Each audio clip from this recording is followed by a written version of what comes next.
Hello everyone, आज मैं आपके लिए एक्सप्लेन करूंगी इमॉर्टलिटी का एपिसोड नंबर 29। तो जैसा कि लास्ट एपिसोड में हमने देखा था कि फैंग खान मैजिक फॉर्मेशन को डिस्ट्रॉय करने के लिए ब्लैक वाटर किंग को एब्जॉर्ब करने का डिसाइड करता है, जिसमें यान उसकी मदद कर रहा था क्योंकि ये प्रोसीजर काफी ज्यादा पेनफुल होने वाली है। वहीं दूसरी तरफ लॉन्गशॉन और शाओलिंग फॉर्मेशन की कोर में फंस गए थे। अब आगे तो एपिसोड की शुरुआत में हमें टियानशिंग टेरेस दिखाया जाता है, जहाँ पर युवा सेक के चीफ बायू का क्लोन टियानशिंग से मिलने आ गया था। वो टियानशिंग को बता रहे थे कि स्टोन ड्रैगन रिटर्न आ चुका है। साथ ही हेवनली डीमन क्लैन में भी काफी हलचल नजर आ रही है। हालांकि एक बात तो हमारे फेवर में हुई, दरअसल स्टोन ड्रैगन का स्केल अब पहले जैसा पावरफुल नहीं, इसलिए वो इमॉर्टल और डीमंस में होने वाली जंग में ज्यादा इंटरफेयर नहीं कर पाएगा। तभी एल्डर टियानशिंग चीफ बायू को बताने लगते हैं कि टाई सेक हम पर नजर रखे हुए हैं। पता नहीं हुआ तियांडो उनके झांसे में कैसे फंस गया। जिस पर चीफ बायू कह रहे थे कि मैं जानता हूँ टाई सेक के इरादे बिल्कुल भी नेक नहीं, वो हमारे सेक के दरमियान झगड़े लगाना चाहते हैं, मगर फिलहाल के लिए हमने टाई सेक पर कोई ध्यान नहीं देना चाहिए क्योंकि उससे भी ज्यादा इम्पोर्टेंट मसला हमारे सामने खड़ा है। वह ये मसला है साउथ चाइना सी का। जिस पर टियानशिंग चीफ बायू को ताना मारते हुए कह रहे थे कि आपकी एल्डर की पोजीशन तो दिन ब दिन काफी खतरनाक होती जा रही है। आप आपके चीफ की पोजीशन से परेशान होकर मेरे पास आ जाते हो और फिर वो सारी छोटी मोटी बातें मुझे आकर बताने लगते हो। आपकी बातें सुनकर मुझे उसके बारे में सोचना पड़ता है और फिर मैं आपको उनका सोल्यूशन देता हूँ, लेकिन आखिर में आप करते वही हो जो आपको सही लगे। अगर आपको आपके दिल की ही करनी रहती है तो पता नहीं आप मेरे पास आते ही क्यों हो। उनकी बातें सुनकर चीफ बायू हंसने लगते हैं। वो कहते हैं कि टूटती हुई सितारे का मैटर काफी ज्यादा पेचीदा है। पता नहीं वो सितारा बायमा आइलैंड पर कहाँ से आया होगा। इनफैक्ट मैं अपनी सारी एबिलिटीज का यूज करके भी उसका पता नहीं लगा पाया कि आखिर इस सितारे की मिस्ट्री क्या है। वैसे तो मेरा अंदाजा ये है कि टूटता हुआ सितारा सिर्फ हम पर ही नहीं बल्कि पूरी हमारी शुआनहुआंग दुनिया पर ही असर करेगा। जिस पर टियानशिंग भी अग्री थे। वो कहते हाँ, कभी कभार हमें कुछ बातें समझ नहीं आती, लेकिन आखिर में वही सब बातें सबसे खतरनाक साबित होती है। जिस पर चीफ बायू कह रहे थे कि मेरे ख्याल से टूटता हुआ सितारा हेवनली ट्रिब्यूलेशन का एक इशारा है। पहला तो मुझे इस ट्रिब्यूलेशन की भविष्यवाणी पर बिल्कुल भी यकीन नहीं था, लेकिन शायद वो ट्रिब्यूलेशन सच में ही एग्जिस्ट करता है और हम इतने पावरफुल होने के बावजूद भी हमें ये पता नहीं कि वो ट्रिब्यूलेशन कब होगा। वही दूसरी तरफ हम लॉन्गशॉन को देखते हैं जो कि घोस्टफेस की कोर में फंस चुकी थी। शाओलिंग तो उस जगह को देखकर काफी ज्यादा हैरान थी। तभी लॉन्गशॉन उसे बताती है कि यहाँ पर यिन यांग रिवर्स है, यानी कि एक अपसाइड डाउन केव है। यहाँ पर तो इसे कोई मैजिकल सपोर्ट नहीं, मगर फिर भी इसके स्टोन्स ऑटोमेटिकली हवा में फ्लोट कर रहे हैं। मेरे ख्याल से ये काम साउथ चाइना सी के फ्री कल्टीवेटर्स का है, मगर वो इतना पावरफुल मैकेनिज्म और एक खतरनाक फॉर्मेशन कैसे सेटअप कर सकते हैं। और तभी घोस्टफेस की कोर एक्टिवेट होकर इन पर सोनिक वेव से अटैक करना शुरू कर देती है। उस साउंड से इन दोनों को काफी ज्यादा तकलीफ हो रही थी, जिसके बाद घोस्टफेस ने इन पर सेकंड अटैक की तैयारी शुरू कर दी। ये लोग देखते हैं कि उनके आसपास कई सारे स्टोन फ्लोट हो रहे हैं और उन सभी स्टोन्स पर भी फॉर्मेशन सेटअप किए थे। अब उन फ्लोटिंग स्टोन्स ने शाओलिंग पर अटैक करना शुरू कर दिया। वो यहाँ से वहाँ जंप लगाती हुई उन स्टोन से खुद को बचाने लगती है। इधर लॉन्गशॉन को भी फ्लोटिंग स्टोन ने घेर लिया था। अब शाओलिंग उन पर कोई अटैक कर पाई इससे पहले वो हवा में फ्लोट करने लगी। वो कहती है कि इन फ्लोटिंग स्टोन्स में थ्री रेल्म की पावर सर्कुलेट हो रही है, इसलिए लॉन्गशॉन अपनी रिवीलिंग लाइट मूव को एक्टिवेट कर देती है, मगर उन स्टोन ने खुद को बचाने की पूरी कोशिश की। इसी वजह से लॉन्गशॉन का ये अटैक फेल हो जाता है। अब लॉन्गशॉन अपने ड्रैगन सोर्ड को समन करने की कोशिश करती है, लेकिन अब वो सोर्ड भी उसके कंट्रोल में नहीं थी। उसे फ्लोटिंग स्टोन्स ने निगल लिया। इधर शाओलिंग को भी वो फ्लोटिंग स्टोन अपनी तरफ खींच रहे थे, तो लॉन्गशॉन उसे कहती कि जल्दी से अपनी सोर्ड को छोड़ दो। इसलिए शाओलिंग अपनी सोर्ड को छोड़कर सीधा नीचे कूद जाती है। लॉन्गशॉन उसे बता रही थी कि इन सारे स्टोन्स को घोस्टफेस कोर कंट्रोल कर रही है। वो हमारे वेपन को कंट्रोल करके उन्हें भी इस फॉर्मेशन का हिस्सा बनाने वाली है। और तभी शाओलिंग देखती कि उसकी तलवार उन स्टोन्स में से बाहर आ गई, लेकिन अब वो सोर्ड घोस्टफेस के पूरी कंट्रोल में थी। तभी लॉन्गशॉन की नजर उस घोस्टफेस पर पड़ी जो कि इन पर हमला करने के लिए रेडी हो गई थी। तो लॉन्गशॉन ने उसके अटैक से बचने के लिए वहाँ पर एक फॉर्मेशन बना लिया। इधर शाओलिंग की सोर्ड उसे मारने की पूरी कोशिश कर रही थी, तो शाओलिंग जैसे तैसे उससे बचने लगती है। इधर वो फ्लोटिंग स्टोन्स लॉन्गशॉन की शील्ड को ब्रेक करने की पूरी कोशिश कर रहे थे। तब तक शाओलिंग भी उसके पास आ जाती है। वो कहती लॉन्गशॉन बस तुम थोड़ी देर के लिए इन्हें होल्ड करो, तब तक मैं इनसे निपटने का कोई जुगाड़ करती हूँ। जिसके बाद शाओलिंग ने एक फ्लूइड बाहर निकाल ली। उसे देखते सुनते ही लोंगशुआन कहने लगती कि ये तो मेरी सिस्टर यून की मैजिक वेपन है, लेकिन ये तुम्हारे पास कहाँ से आ गया? जिस पर शाओलिंग कह रही थी कि घबराओ मत, मैंने इसे चुराया नहीं, बल्कि तुम्हारी सिस्टर ने ही मुझे ये फ्लूट दी।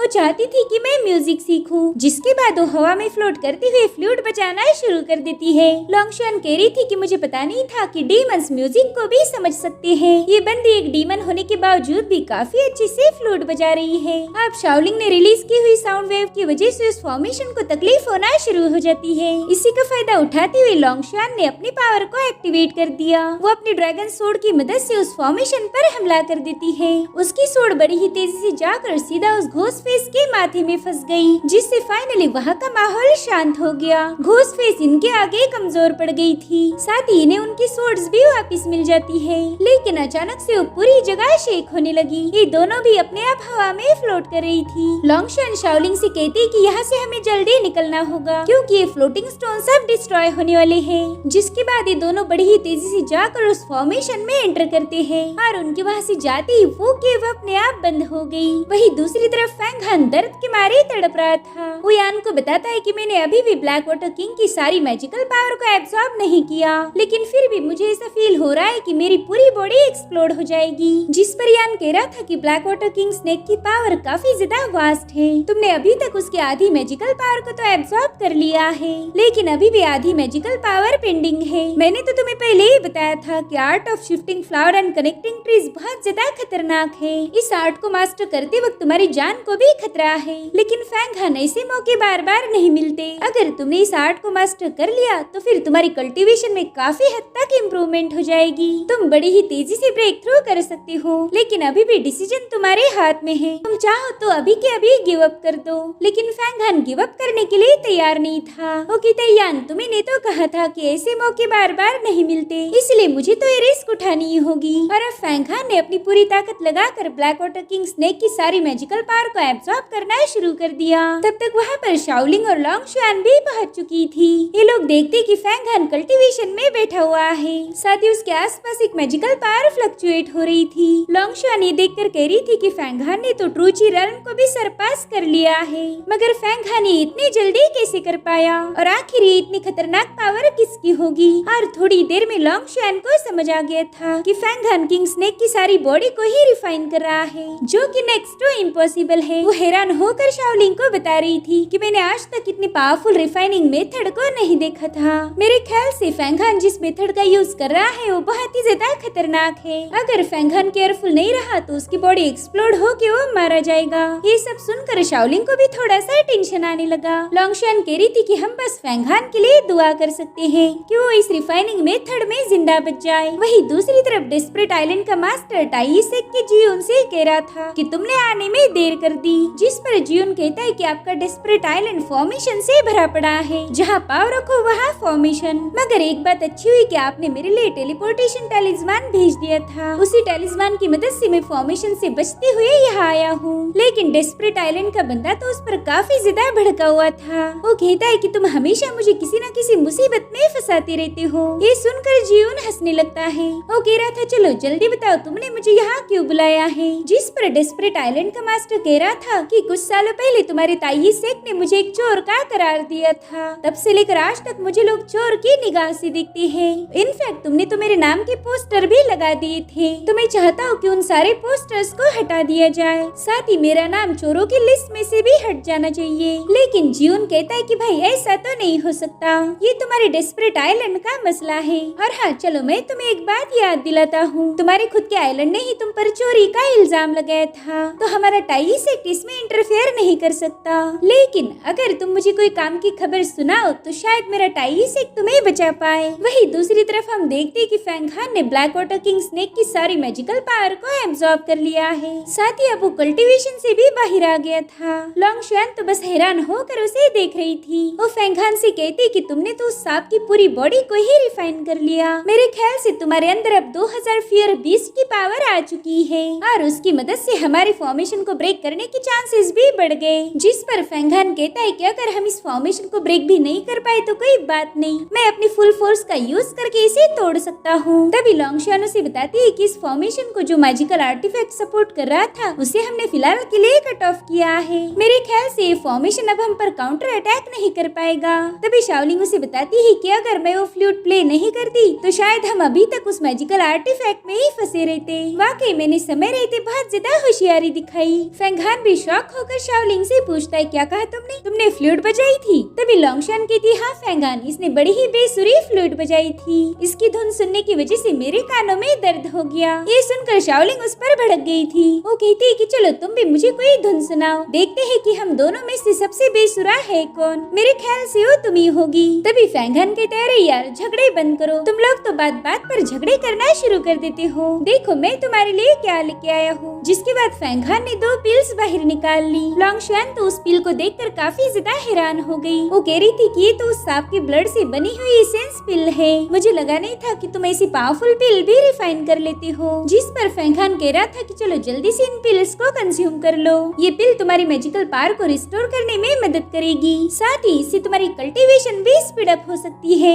मैं अच्छे से जानता हूँ कि अब मेरी स्किल्स काफी ज्यादा इम्प्रूव हो गई और मैं आसानी से इस मैजिक फॉर्मेशन को ब्रेक भी कर सकता हूँ, लेकिन फिर भी हमें संभाल कर रहना होगा। जिस भी पर्सन ने इस फॉर्मेशन को सेटअप किया था वो हमें ऐसे ही यहाँ से नहीं जाने देगा। हमें उसके साथ बैटल करनी होगी, इसलिए मैं चाहता हूँ कि तुम भी उस बैटल के लिए प्रिपेयर्ड रहो। लेकिन शाओलिंग के दिमाग में तो कुछ और ही चल रहा था। वो सोचती है कि ये पिल काफी ज्यादा अच्छी है, तो क्यों ना मैं इसे फिलहाल के लिए ऐसे ही रख दूं। आगे चल के अगर हम पर कोई मुसीबत आ गई तभी मैं इसे कंज्यूम करूंगी। इसलिए फेंगहान से कहती कि हम डीमंस इंसानों जैसे नाजुक नहीं होते, हमें किसी के साथ फाइट करने के लिए ऐसे पिल की कोई जरूरत नहीं, इसीलिए सही टाइम पर ही मैं इसे कंज्यूम करूंगी। तो फेंगहान उससे पूछता है, शाओलिंग क्या मैंने तुमसे तुम्हारी सलाह मांगी थी? मैं तुमसे रिक्वेस्ट नहीं बल्कि तुम्हें हुक्म दे रहा हूँ कि जल्दी से इस पिल को कंज्यूम करो। अब फेंगहान का गुस्से वाला लुक देखकर ही शाओलिंग डर जाती है। उसने तुरंत ही उस पिल को कंज्यूम करके वो कल्टीवेशन करने चली गई। इधर लोंगशान कहती कि फेंगहान मैं तुम्हें बिल्कुल भी गुस्सा नहीं दिलाना चाहती, मैं अभी इस पिल को कंज्यूम कर लेती हूँ। जिसके बाद वो भी कल्टीवेशन स्टार्ट कर देती है। वही दूसरी तरफ जियुन को डेस्परेट आइलैंड का मास्टर बता देता है कि साउथ चाइना सी में जो फ्री कल्टीवेटर्स ने कल्टीवेशन किया है उसका रीजन कोई हार्डवर्क नहीं बल्कि कोई पिल है। वो मास्टर बताता है कि हाँ उन सारी पिल्स को एक बंदे ने बनाया और उस बंदे का ओरिजिन क्या है इसके बारे में मुझे कुछ भी पता नहीं। उस बंदे ने ढेर सारी रेयर पिल्स और एलिक्सर बनाकर लोगों का दिल जीत लिया। साथ ही उसने साउथ चाइना सी के कई सारे डिस्टिंग्विश लोगों का भी इलाज किया है। जिस पर जियुन कह रहा था, अच्छा तो इसी बंदे ने हमारे कल्टीवेटर्स को ब्रेक थ्रू करने में मदद की है। मास्टर कहता है, हाँ बिल्कुल मैंने अपने कानों से सुना है, इनफैक्ट मैं तो उस बंदे से मिला भी था।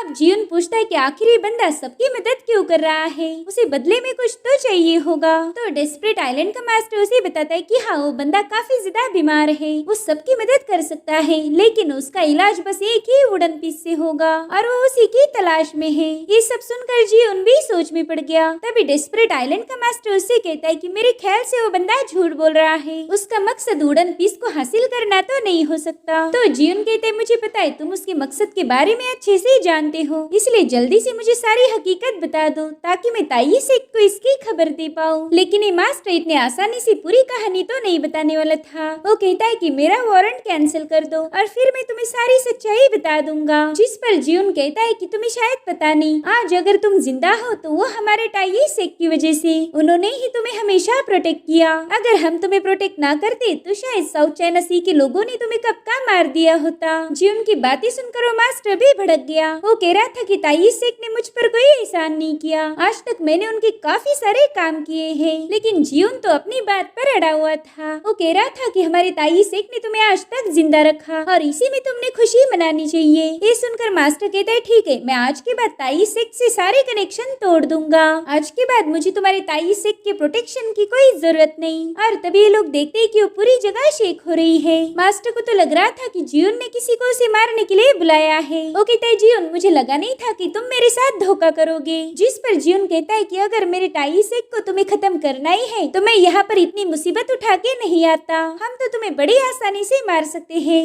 अब ये सुनकर उस मास्टर ने तुरंत ही अपनी कोल्ड्रन को बाहर निकाल लिया। वो कहता है कि फॉर्मेशन के साथ मेरा जो कनेक्शन था वो ब्रेक हो चुका है, इसलिए वो तुरंत ही अपने कनेक्शन को रिबिल्ड करती हुई फॉर्मेशन को चेक करता है। उसने अब खुद ही उस फॉर्मेशन का कंट्रोल अपने हाथ में लिया था। फैंगहान कहता है कि जिस बंदे ने भी इस फॉर्मेशन को सेटअप किया था अब वो खुद होकर ही इसे ड्राइव कर रहा है। तब तक लोंगशियान भी कल्टीवेशन से बाहर आ चुकी थी। वो कहती है कि हमें इस फॉर्मेशन पर स्प्लिट अप होके अटैक करना होगा, जिससे हम इसकी इनयांग रोटेशन को डिस्टर्ब कर देंगे। और शाओलिंग भी इसके लिए तुरंत ही राजी हो गई। लोंगशियान कहती है ठीक है, शाओलिंग पहला अटैक करेगी। शाओलिंग तुरंत ही जाकर एक स्टोन पिलर पर अपने फ्लूट से साउंड वेव रिलीज करना शुरू कर देती है, जिससे ओकोर काफी ज्यादा भड़क गई। इधर लोंगशियान फैंगहान को बता रही थी कि अपनी वुडन टेक्निक का यूज करके स्टोन पिलर पर अटैक कर दो। तो फैंगहान ने भी अपनी वुडन टेक्निक को एक्टिवेट करते हुए एक बहुत बड़ा स्पीयर क्रिएट कर लिया। वो खुद ही उस पर सवार हो गया था। अब उस स्पीयर बड़ी ही तेजी से जाकर एक स्टोन पिलर को डिस्ट्रॉय कर देता है।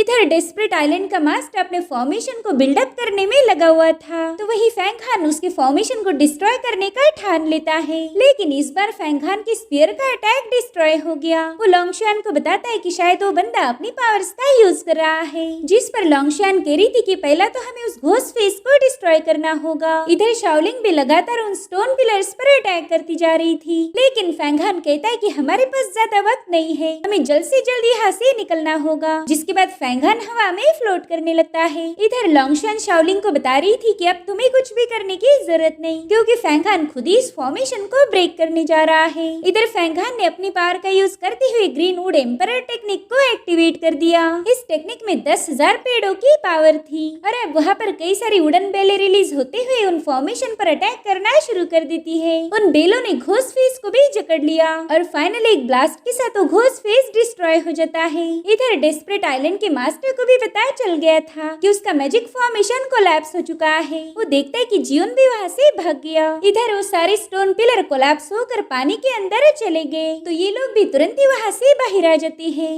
मगर वहाँ भी डेस्परेट आइलैंड का मास्टर इनका स्वागत करने के लिए पहुंच चुका था। और इसी के साथ एपिसोड यहीं पर एंड हो जाता है। Thank you so much for watching. Bye bye, take care.